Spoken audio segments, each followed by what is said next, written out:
You're listening to Brand, the marketing show. With your hosts, Thomas Sterling. But now's the time. Giddy up and go. And Veronica St. Cyr. So on brand, I will take it. An unfiltered conversation on brand strategy. That's where the best work happens. Marketing trends. They're keeping it relevant. And emerging technology. $1 billion. That's when you know you made it. You're excited. I'm pumped. All right, let's kick things off. Woo! You have to woo. You gotta woo. Today we're talking about partnerships. Partnerships are everywhere. They're powerful when done right. They can take a shared audience and make the experience more valuable, more fun, more talked about. And when the match makes sense, you get to take advantage of what is a larger audience pool. Some partnerships happen spontaneously. They grab a moment by the horns, and others take months and years of planning. We're going to cover both on the show today. What are your thoughts on partnerships, Veronica? Yeah, we're seeing a rise of partnerships. We saw a few that were very prominently on display during the Super Bowl this year. That was something that when I was doing my mind map, I was paying attention to. 68% of CMOs in 2024, so last year coming into this year, said that brand partnerships were going to be a key part of their strategy. You can have a revenue impact. You can both boost each other's sales. Consumer behavior. Consumers are more likely to try a product if they're unfamiliar with it, if it's connected to a brand they already know, in the same way that when you need to call a plumber, if someone's like, oh, I got a guy, or you meet like the buddy of a buddy, you're more likely to trust them because you're like, they've been pre-verified by somebody else that I know. Same with brands. And then for social media boosting, when you see co-branded campaigns, which the platforms are really great for being able to co-share content now, you see a massive engagement lift because you're tapping into each other's audiences. Humans are a creature of habit. And at the end of the day, if we see a brand we love, partner with a brand we don't know so well, maybe we give that brand another chance. And with that, let's get into it. It's showtime. Well, I'm back. I feel real good about myself, you know what I mean? So, without further delay. All right, we got Pringles and Little Caesars versus Oatly and Nespresso. What are you going to take? How do you like your coffee? I like my coffee with oat milk, so I'm going to give myself Oatly and Nespresso. I like that. And who doesn't love a good pizza? Pizza. So Pringles and Little Caesars, two brands that like to have a little bit of fun with their marketing and advertising. Pringles founded in 1967, Little Caesars before that, 1959. What? So they've been at it for a little while. Pringles, one of the most interesting and playful, meme-worthy pieces of content that they put out was their notable stuck in a Pringles can ad. So obviously everybody's used to the fact that you end up, I've just sort of come to terms with that. You just pop the top, the fun don't stop, just tip it back and just, hope you don't make a mess in your car. I'm so glad that you said that because have you seen the Bo Burnham song about this? If not, we have to play the clip. All right, let's play the clip. I can't fit my hand inside a Pringle can.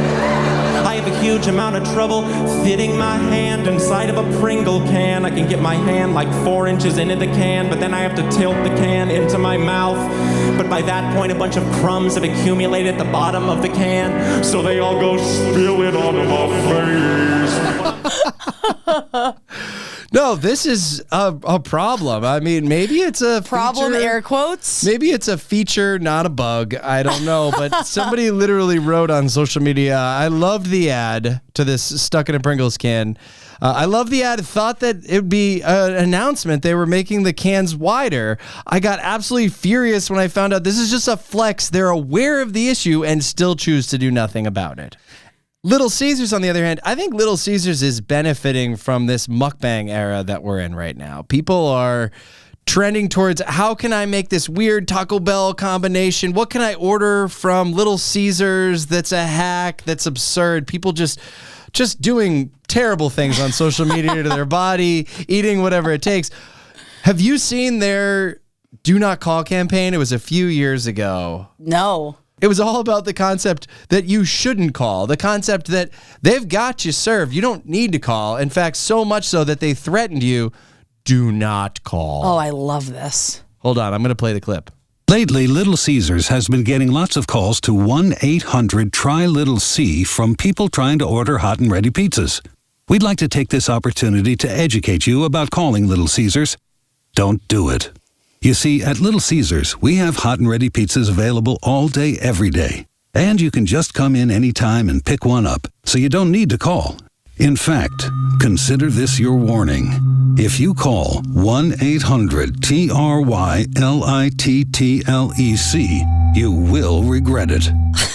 It gets people talking. That campaign happened a few years ago, and I don't know, people are still thinking about it. It's similar to the Patagonia. Don't buy this jacket? Yeah. I know. It's marketing that stands out. It catches people. It surprises them. And in some ways, if you followed that form experience, you go to the website, you try to, there's all these checkout flows or information for you to put your email. It's like, do not click this button. Don't do it. I'm like, I want to click the button. I'm going to do it. I did it. I did it.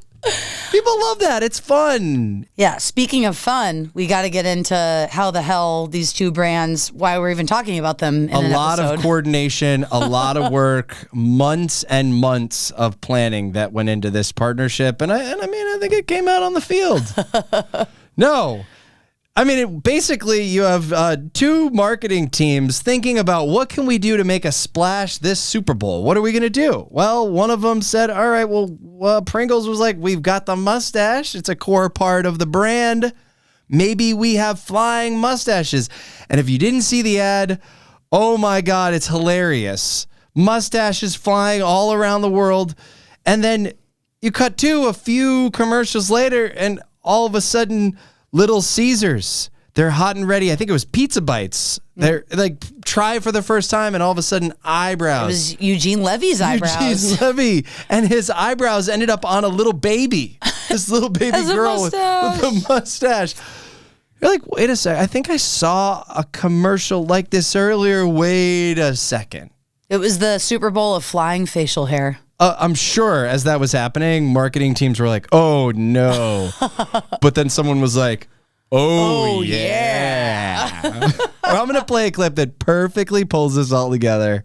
Sometimes a copycat situation may end up into a happy accident, like the Pringles and Little Caesars Super Bowl ads that were very familiar with the flying mustache and the flying eyebrows. But instead of either brand feeling like they had a war to the same dress at the prom moment and be very competitive against each other, they combined forces. And it was a genius collaboration because they expanded their reach not just on one platform, but multiple platforms. Because you see, Pringles has a larger presence on Instagram, while Little Caesars has a larger presence on TikTok. By combining together, they were able to grow both reaches on both platforms, and each social media post that they've been posting leading up to the big game has now become another piece of the joint content universe. You know, they say standing on the shoulders of giants. If you're two big juggernaut brands, just think of what that reach does for you. And I think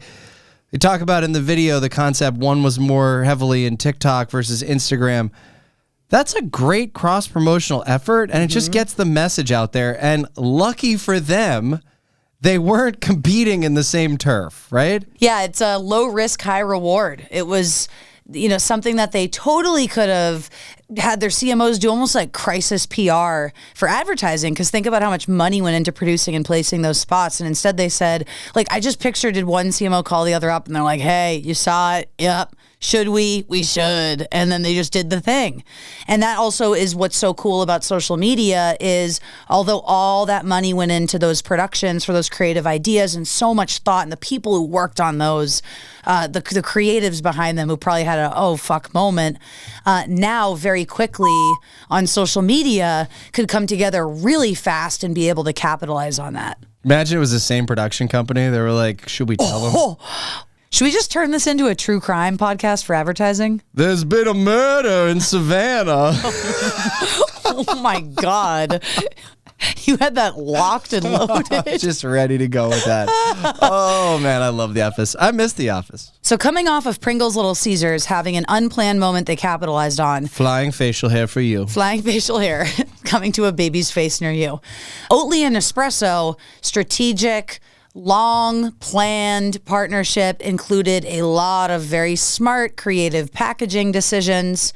Oatly is a brand that started in Sweden as a dairy alternative. We all know a lot of dairy milks have become very popular. It's like there's a new one every week. There's hemp milk and coconut milk and almond milk. Nespresso, which was founded in 1986, has always been a part of Nestle as a way to level up what was meant to be office, quick kind of brew coffee experiences, which has now made it into the home. Oatly is a leading alternative milk brand. It is also, I'm a brand loyalist. I love Oatly. I've tried a lot of oat milks. I feel like it's the best one. Don't whisper. Tell them how you feel. Well, I mean, this is not endorsed. Although Oatly, if you hear this, send me some oat milk because I love you. It is spread from Sweden to over 20 countries. Nespresso is in like 76 countries. They have their like incredible like storefronts, partnerships, 700 plus boutique locations. Coming down to their marketing style. So Oatly's marketing style, quirky, rebellious, known for anti-marketing marketing, which is very cool. A lot of cool stuff with the packaging. They have one side of their packaging where it has all like the nutritional info, says this is the boring side, but very important.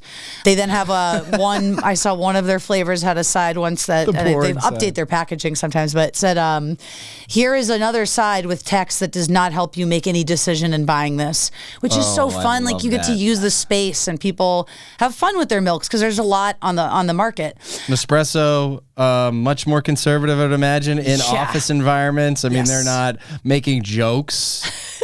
They are not making a lot of jokes. Serious. And speaking of serious, they've had a long-standing influencer partnership with none other than George Clooney, which is, he's known for being a little funny and irreverent, but for the most part, it's Clooney. He's like a little bit more of a serious guy. Nespresso, premium polished brand, however, very leaning into sustainability, which is a huge part of traditionally Oatly's strategy. Now, what's funny is a lot of people don't think of Nespresso as a sustainable brand, right? You think of Nespresso, you think of single serve coffee pods. Everyone's throwing those pods out. I don't care if they say they're recycled. I mean, it's an extra step. That's and a lot of people, they fall short. They're a certified B Corp. They have an agroforestry program where they've partnered with certain brands, nonprofits to, I think it's like plant 5 million trees at this point. They want to be net neutral with their carbon emissions. So they're doing all of these right things. However, exactly that, it relies on the consumer to have to recycle that, which then kind of puts the sustainability in the hands of the consumer. They're doing all they can. In fairness to them, they're literally doing all they can. It's a consumer that's lazy, that's like, yeah, I care about sustainability, but also I don't really want to deal with it. Yeah, I'll just put it in the trash. We'll do sustainability tomorrow. Yeah.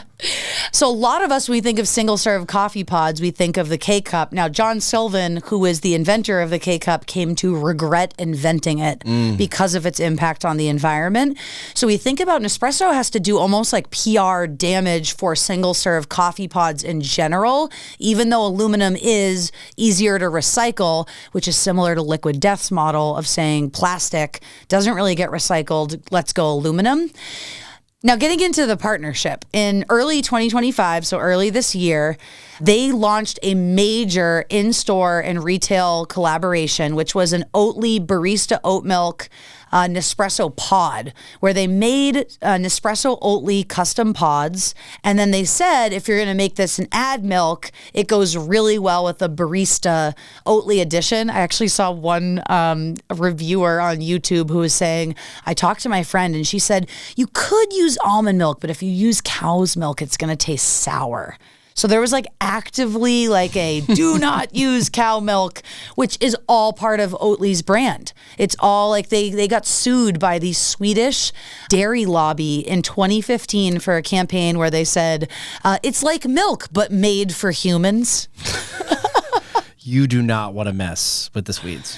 No, we don't want to mess milk. with the Swedes dairy lobby. Yeah, don't do that. So when they launched this, and the packaging is super cool, it takes the like typical Nespresso packaging, but adds some of this drippy, kind of gooey brand aesthetic that you see in Oatly's actual packaging on the Nespresso packaging.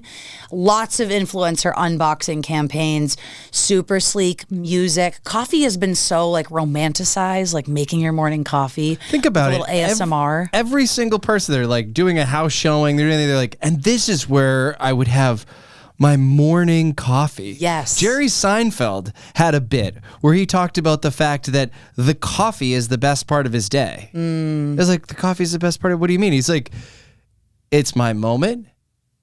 It's a part of the day I control. And after that one moment, everything can go sideways the entire rest of the day. Who knows what's going to happen? I love that. So this partnership worked. It expanded Oatly's reach. It got their product into millions of Nespresso users' hands.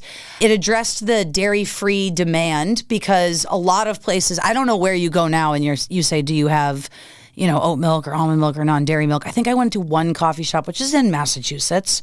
And I said, oh, do you have any non-dairy milk? And they said no. And I was like, kind of blown away. And then the one thing that's really interesting is Oatly always leaned as a super sustainable brand, but is more and more and more, as there's competition kind of coming on the market, trying to pivot as more of a high quality brand, as that's what's most important to consumers, is that it's the best oat milk. In a sea of average brands and products, they want to be the best, not necessarily only being the most sustainable, which kind of perfectly aligns with Nespresso, which is a more elevated brand. So the partnership just made sense. You never talked about this kooky ad that they did with the cow where I don't know, something comes in, the cow eats the earth, and then what? Talk it through. It looks like the cow then just poops out the milk. The first ad that got Oatly sued, and I watched an awesome video of the chief creative officer for Oatly talking about this and talking about being a disruptive challenger brand. It was a graphic of, it was like how milk is made, and it was like cow eats earth, and then it had an arrow coming out of the cow's butt to the milk cup, and it said our process at Oatly, and it was just earth right to the cup. Skip it going through the cow's butt. That's what the Swedish dairy lobby did not like. They said it was greenwashing, misinformation. It made milk seem outdated, which Oatly has kind of leaned into and continued to capitalize on this. I would bold that part. If anybody says milk's outdated, if they said it, like that's your headline right there. Well, I mean, have you ever had expired oat milk versus expired cow's milk? One is way worse than the other. Oh, God. Both are terrible. So if we had to talk about a couple other brands, last episode we talked about that T-Mobile Starlink partnership. People are still talking about that. I don't know if I'm ever going to get off the wait list. We'll find out. Nike and Apple, the Nike Plus Apple Watch integration, they've done such a great job of really building that partnership. Cross-promotion is huge. Ray-Ban and Meta, they were another Super Bowl winner. I don't know if I'm going to pick up a pair of those, but I did watch this video of Mark Zuckerberg going deep into it as though he was this huge tech innovator, talking about how the glasses work and the different bends and frames of light, how it projects onto the lenses. One I actually really liked, though, that I'd like to spend some time talking about, Lego and IKEA. You're like, how did the two of those get into the same sentence? They launched this new collection. I don't know if you care to try to pronounce that. What is that? The Bygleck collection. The Bygleck collection. They're basically these oversized Lego blocks, but they're boxes. So kids can build their Legos on top. They can put their Legos inside. I think that's a nice way to bring kids into the store. It's just one other component. It's building little capitalists. I love it. It's cool. It's functional. And I think for mid-market brands, the ideal partnership kind of creates an opportunity for you to actually have some product utility. It's not just a headline. It's not just a splash. But in this case, the two actually work together and support one another. They click together like a Lego. Boom. Oh. Some that I love that I've kept my eye on, the Domino's Pepsi Chase campaign. Oof. I loved because it was such a fun idea. If you hadn't caught the ad, it was basically this ad where they would send Pepsi drivers to chase Domino delivery vehicles to make sure that every order had Pepsi, because Domino's pizza is better chased with Pepsi, which is like so great. The Chunky Dunky Nike Ben & Jerry's collab is interesting because when you think about those two brands, Ben & Jerry's is an activist brand first and foremost and has always leaned into that. And Nike has gotten a lot of shit for cheap, maybe not so great labor and being a huge polluter. So I thought that was kind of odd that the two came together, but they launched a chunky, dunky, limited edition ice cream with then a limited edition sneaker, which sold out almost immediately in 2020. And I saw that I think you can get a pair on eBay for $3,000 if you're interested. And then also staying in shoe land for a second, one of the weirdest things I've ever seen is a Balenciaga super luxury designer brand also gets a lot of shit online for making super ugly shoes and has oddly leaned into that and leaned into it even more with their Crocs collaboration. Crocs are coming back. They're coming back, and Balenciaga said, why the hell not? They took the polarizing Croc and turned it into a $900 pair of stiletto Crocs and so many others that you can see online, platforms. Some have studs and buckles. These stilettos, you have to Google it. It is the weirdest thing you'll ever see. And I did see, again, someone's reselling those for $650. No one has to actually buy these. You don't have to make a ton of them in this case if you're in that category. And yet people are going to talk about it. They're going to say that's freaking absurd. Why did they do that? And now for something completely different. So if we had to put this to work, I would say first and foremost, find your perfect fit. The best brand collaborations in hindsight always make a heck of a lot of sense. So find the win-wins. Next would be collaborate beyond the products. So think about how you can go maybe one step deeper. Think about the utilitarian relationship between a Lego, let's say, and an IKEA. Act fast on cultural moments. I think in that case, sometimes it's like you have to figure out what your internal team's plan is on how you want to shift, whether it's just something simple like social. It's one of these big brand moments where maybe there's an opportunity to do something with bigger stakes in mind. Next, it's be strategic about the long term and the short term. Not all these partnerships have to have a long-term relationship component, right? You can start with just a couple dates. And then last would be authenticity over everything. We talk about that. But if the collaboration doesn't make sense, if it doesn't feel right, your audience is going to catch wind and they're going to know, and you're not going to necessarily get the buzz that you're hoping for. Do you want to form an alliance with me? Absolutely, I do. Good. Excellent. So if you had to take anything away from the show today, Veronica, what would it be? It's that the best brand collaborations feel inevitable in hindsight. They make consumers go, oh, that makes sense. Why didn't they do this before? And that's when you know you've nailed it. That's when you know. I think we got similar takeaways. Mine would be a good brand partnership is like a great first date. Effortless, exciting, no one's trying too hard. And if it feels like you're forcing it, it's probably not a match. And with that, we're out, folks. That's a wrap. For more Brand to Brand, follow us anywhere you get your podcast. We're out of here.